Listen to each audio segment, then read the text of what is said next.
నమస్తే Telugu one news కి స్వాగతం. నేను రూపానాథళ్ళ. వచ్చే ఏడాది జనవరి నుంచి జన్మభూమి 2 గ్రామాలలో మౌలిక సదుపాయాల కల్పన అభివృద్ధి లక్ష్యంగా జన్మభూమి 2 కార్యక్రమాన్ని వచ్చే ఏడాదిలోనే ప్రారంభించాలని ముఖ్యమంత్రి చంద్రబాబు నిర్ణయించుకున్నారు.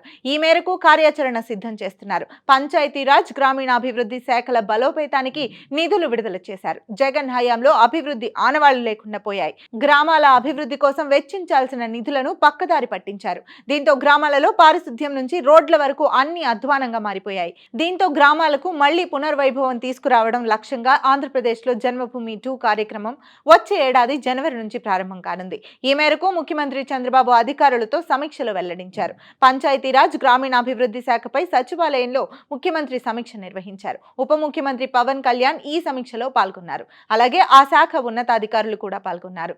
ఈ సందర్భంగా చంద్రబాబు గ్రామీణ ప్రాంతాల అభివృద్ధి లక్ష్యంగా పంచాయతీరాజ్ శాఖను బలోపేతం చేస్తామని చెప్పారు. 2014-19 మధ్య చేపట్టిన వివిధ కార్యక్రమాల ద్వారా గ్రామాల రూపురేఖలు మార్చేందుకు ప్రయత్నిస్తే గత వైసీపీ ప్రభుత్వం వ్యవస్థలను నిర్వీర్యం చేసి గ్రామాలను సమస్యలకు కేంద్రాలుగా మార్చేసిందన్న చంద్రబాబు మళ్లీ గ్రామాల్లో వెలుగు తెచ్చేందుకు మౌలిక వసతులు కల్పించేందుకు పంచాయతీరాజ్ శాఖకు జవసత్వాలు అందిస్తామని అన్నారు. అలాగే వచ్చే ఏడాది జనవరి నుంచి జన్మభూమి 2 మొదలు అవుతుందని, ఆ కార్యక్రమం ద్వారా ప్రతి ఇల్లు ప్రతి గ్రామంలో ఎలాంటి మౌలిక సదుపాయాలు అవసరమో గుర్తించి అందుకు తగిన విధంగా కార్యాచరణ చేపడతామన్నారు. విద్యుత్, గ్యాస్, మరుగుదొడ్లు, కుళాయి లాంటి వాటిని అందించేందుకు ప్రణాళికాబద్ధంగా పనులు చేయాలన్నారు.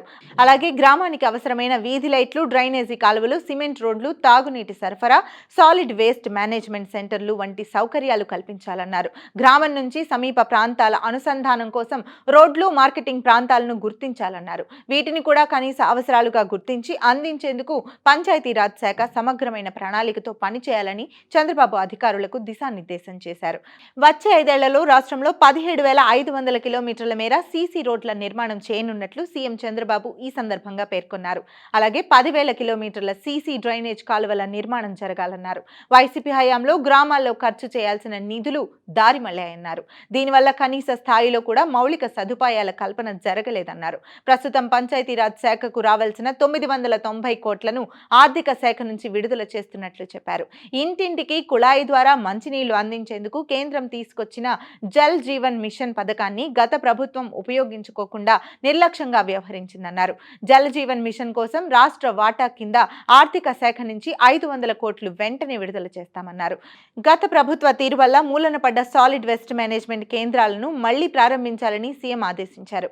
సరిగ్గా పనులపై చర్చించడానికి రాష్ట్ర వ్యాప్తంగా శుక్రవారం అంటే ఆగస్టు 23 గ్రామ సభలు నిర్వహిస్తున్నట్లు ఉప ముఖ్యమంత్రి పవన్ కళ్యాణ్ చెప్పారు. అక్టోబర్ 2 నుంచి చెత్త నుంచి సంపద సృష్టి కేంద్రాలన్నింటినీ తిరిగి ప్రారంభించేందుకు చర్యలు తీసుకుంటున్నట్లు స్పష్టం చేశారు.